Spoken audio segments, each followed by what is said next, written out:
Assalamu alaikum, comrades. I'm about to head out to the Seattle Antiquarian book fair and I'm so excited.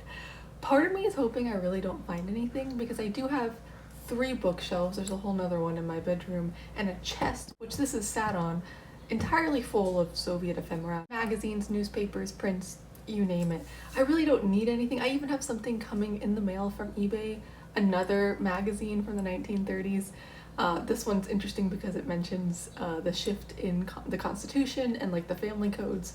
Really excited about that. But I have been on a bit of a book and ephemera shopping spree lately, so I don't really need anything from the Antiquarian book fair.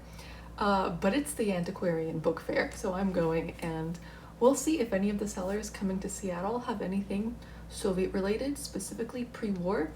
As usual, I'm looking for 1930s era Moscow News newspapers, Soviet magazines, whether that is in Russian or the magazines printed in English, Soviet Russia Today, Soviet Woman, which comes not only in English but also like in French and other languages, the English language magazine, which took many forms, that came out of the Soviet embassy in the United States. There's a lot of English language stuff that I'm also looking for that are just great resources of information and just to see how things are being pushed towards an English-speaking audience. Anything Anna Louise Strong related, you would think that'd be easy in a city that she called home, but alas, she's been erased from many things here. Yeah, maybe there'll be some old labor magazines from the 19 teens in Seattle. I don't know, we'll see. My husband's coming with me, of course, and he's always looking for like 40s era tailoring stuff. He's really into that. Yeah, 40s fashion, men's fashion, women's fashion, so he sews things. Vintage cooking stuff, anything to do with old trains in the former Soviet bloc and China, accordion sheet music, and I guess we're both also looking for maps, but we have too many maps. I don't know. Really, we don't need any of this stuff, but it's fun, and there are certain things that we both always look out for. So let's see if they have any of that. All right, let's go.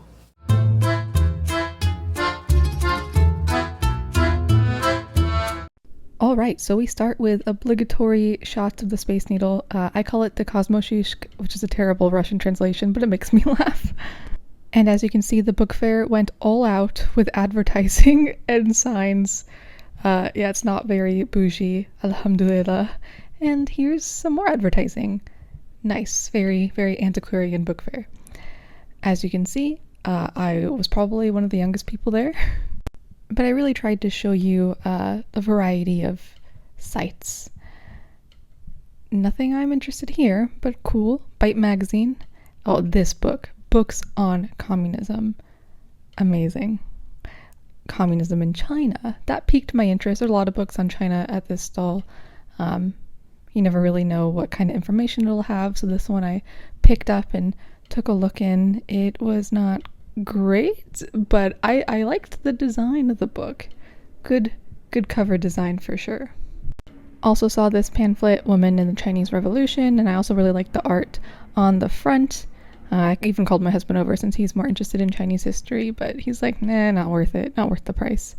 And here he found some 1930s fashion magazines. As I mentioned, he's more into sewing vintage fashion, and I'm more interested in looking at it. This very dusty encased book on icon painting in Russia. And I found a militaria stall. I was back and forth here a lot. They had a bunch of German stuff, so I thought they'd have Soviet stuff. And oh my gosh, look, did you see it? Did you see it? I lost my mind when I saw that. And back to the militaria stall and woodcuts of wartime China from Eastwind. And look, I told you they had the fascist stuff. No Soviet stuff, of course. Apparently this author's a big deal in Russian science fiction. I'm not the one who has knowledge on that, but it was like a $2,000 book. And look at this. Yes. I can't believe we saw that. Look at the stamp printed in the USSR. Oh, half-price books. I have a bone to pick with you. This is a great book. They wanted like $100 for it. I have some Taschen books. Yeah, they make great books. This is really cool. I found this online for like $20. They wanted $100 for it. This book, this was one I've wanted for a while, also priced at $100. Lots of great information, things that I've covered in the past. Agit trains. I love agit trains. I love all of this stuff. But again, $100. All of their books were insanely overpriced. I don't know if you've ever shopped at Half Price Books or looked at their reviews, but it's like a scam. I swear it's like a scam. They give you nothing for books that you turn in, and then they sell books, 5, 6, 7, 8 times the price that they're worth. I also found this book online for about $40. I haven't picked either of them up, but something to do just when you're at a bookseller like this, independent booksellers, or where you think the price is ridiculous. Just Google it. With no one else Googling it, I don't understand why people were buying from Half Price Books. Ooh, look, interesting title. The Danube. Now this was the coolest thing I saw all day. Russian military album. Unusual, it says. This stall, it's actually an ephemera store that is downtown in Pioneer Square that I go to frequently, but I've never seen these photo albums. But look at these Russian or Soviet pilots for the most part, and with dolls and like women. Isn't this insane? Again, it was like over $100. I think it was like 200 something. I forget. I think it showed the price earlier. Interesting, unique, an oddity I would love to have. Look at these guys. And look at just the random woman in here. The Aeroflot. But I don't have a spare $200 for this random photo album. And there's this one. A medical school album. Again, $250 just to see people graduating from medical school. Yeah, I mean, I don't know where they made that price up. You could find this at a flea market in the Eastern Bloc for nothing, because it's not worth that much. I don't think anyone got this, but I appreciated it. I think I'm the only one there who appreciated this. And look at this. Got some quotations from Mao. I think it was 2,000, 3,000. What does it say? A couple $1,000s for this, but worth it. And this was a cookbook, The Russian Tea Room. Again, I'm not the one who cooks. I was separated from my husband at this point, and I'm like, ooh, I'm hungry. Here's some things he can cook for me. I mean, hey, they got shashlik, Kafka shashlik in here. That's all you need, really. This was a bookseller from Portland, and I'm very happy that they had some old labor stuff, some Pinkerton. Look at that. By the New Socialist periodical. Love that.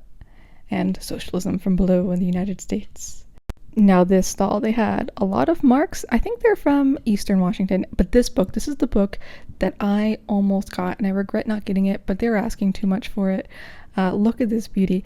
All these intelligence stamps on it. Here's the Godless magazine. It's just, I don't know, it's so interesting. I don't even know what to say. I was just so in awe with this. Reds in America.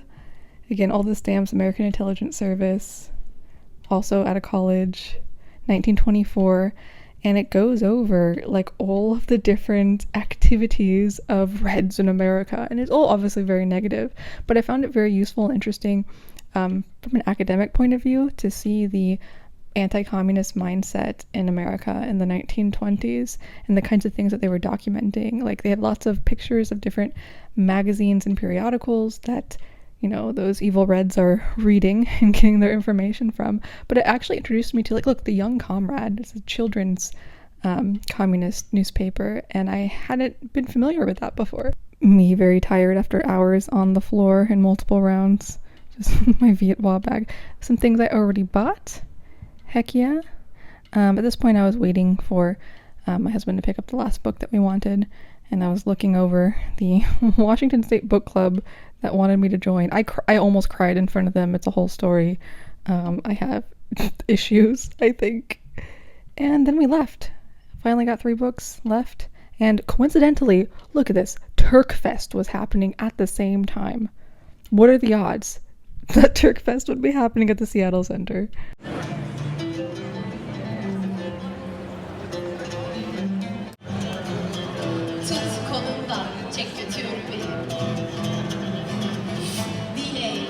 Okay, so I'm back, and I got 3 things. I I was hoping, okay, on one hand, I'm like, I wish I'd gotten more. On the other hand, I wish I'd gotten nothing just because I'm spending too much. It's books, so you can justify it because, like, well, it's knowledge, but money's money. And there's not a lot to go around over here. First, I want to tell you about my state's book club, like the official state book club.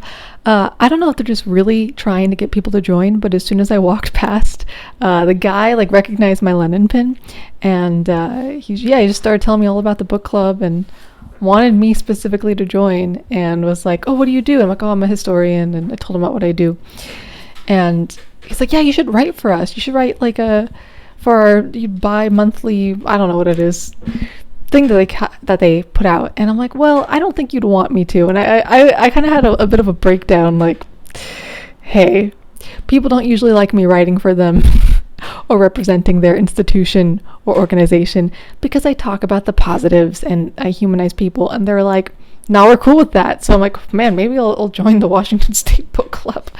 I got their little card. But that was an interesting interaction for sure. So let's start with the first book that really piqued my interest at the fair, but I didn't buy until the end. But I'm glad no one picked it up. It's pretty niche. I don't know. It's one of those books about books kind of thing.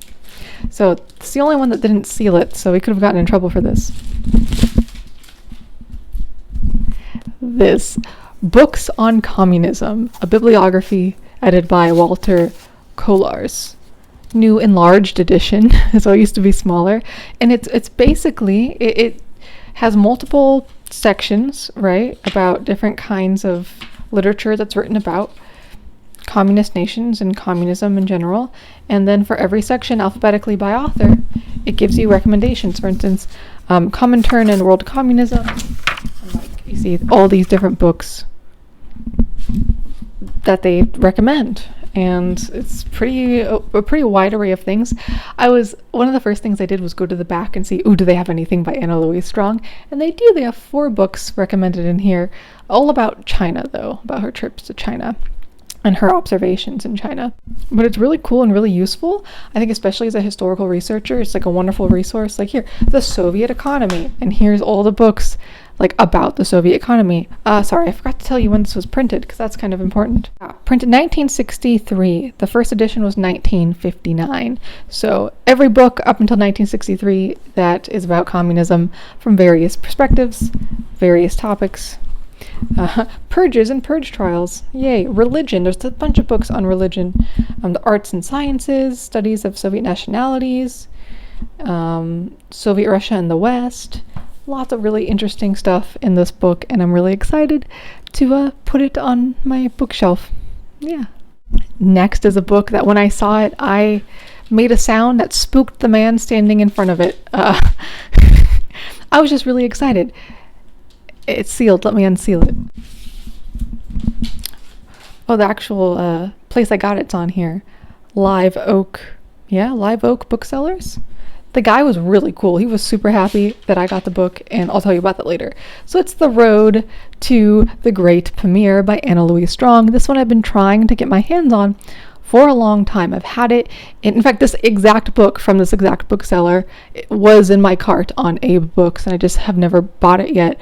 There's a lot of different covers and variants of this. It's not a very popular book. It wasn't a very popular book, so there's not many of these out there. I forgot to tell you, the last book was $10. This one was priced at $45. We bought it for $40 because, I don't know, he liked me, I guess. And my husband is good at offering low prices and making them accept.